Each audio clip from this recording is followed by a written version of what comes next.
Hello friends, welcome back to Tamil Picky Lifestyle. இப்போ நம்ம பார்த்துக்கிட்டது என்னென்னா சுட சுவையான மட்டன் சுக்கா எப்படி பண்ணுறதுன்னு தான் பார்த்துட்ருக்கோம்.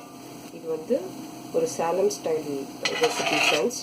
ஸோ கறி மசாலும் பார்த்தீங்கன்னா சாலமில் எப்படி அரைப்பாங்களோ அந்த மாதிரி ஸ்டைலில் தான் அரைச்சிருப்போம். இதில் நான் என்ன பண்ணியிருக்கேன் அப்படின்னு பார்த்தீங்கன்னா ஆயில் விட்டு வெறும் கடுகு போட்டுட்டு வெங்காயத்தை தாளித்து விட்டுட்டு கொஞ்சம் வெங்காயம் வதங்கினதுக்கப்புறமா இஞ்சி பூண்டு பேஸ்ட் போட்டு இஞ்சி பூண்டு பேஸ்ட் கொஞ்சம் வதங்கினதுக்கப்புறமா கொஞ்சமாக கறி மசாலா தூள், உப்பு, இந்த கிரேவிக்கு ஏற்ற மாதிரி உப்பு, கொஞ்சமாக மிளகாத்தூள், கொஞ்சமாக டர்மரிக் பவுடர் இது மட்டும்தான் ஆட் பண்ணேன். அதுக்கப்புறமா நல்லா வதக்கினதுக்கப்புறமா வெங்காயம் நல்லா வதங்கினதுக்கப்புறமா இந்த ராஸ்மெல்லாம் போனதுக்கப்புறம் நல்லா வதக்கிட்டதுக்கப்புறம் தக்காளி ஒரே ஒரு தக்காளி மட்டும்தான் ஆட் பண்ணியிருக்கேன். எப்பயுமே நம்ம நான்வெஜ் பண்ணும்போது ரொம்ப நிறைய தக்காளி ஆட் பண்ணக்கூடாது. ஸோ அதனால ஒரு சின்ன பீஸ் தக்காளி தான் ஆட் பண்ணியிருக்கேன் இதுக்குள்ள.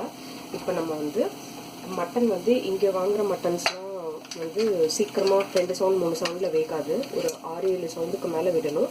அதனால நான் மட்டன் ஏற்கனவே குக்கரில் வேக வச்சு எடுத்து வச்சுருக்கேன். ஸோ இப்போ நான் அதை தான் ஆட் பண்ணிட்டுருக்கேன். ஃபஸ்ட்டு நம்ம மட்டனோட இருக்கக்கூடிய வாட்டரை எடுக்காமல் மட்டனை மட்டும் எடுத்து ஒரு தடவை பரட்டிட்டு அதுக்கப்புறமா அது கூட இருக்கக்கூடிய அந்த மட்டன் ஸ்டாக்கில் எடுத்து நம்ம ஊற்றிடுவோம்.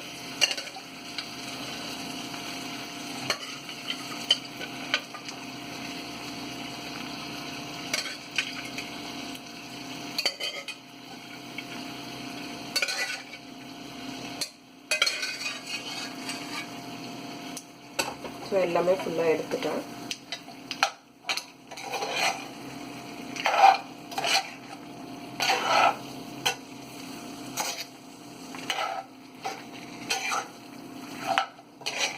கொஞ்சம் நல்லா கலரி ஒரு 2 மினிட்ஸ் இது ஏற்கனவே மட்டன் நல்லா தான் வந்திருக்கு. இதில் வேகணும் அப்படின்ற அவசியம் கிடையாது.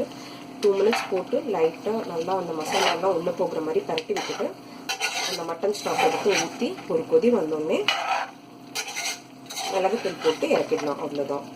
ஸோ இதில் நான் இன்றைக்கி வந்து கோகோனட்டை எதுவும் அரைச்சிலாம் விடலை.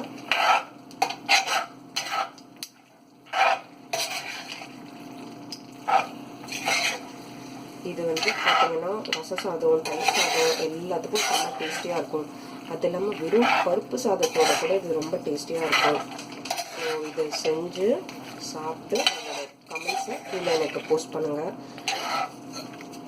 நம்ம வீடியோ உங்களுக்கு பிடிச்சிருந்ததுன்னா லைக் பண்ணுங்கள், ஷேர் பண்ணுங்கள், மறந்துடாமல் சேனலை சப்ஸ்கிரைப் பண்ணுங்கள். தேங்க்ஸ் ஃபார் வாட்சிங்.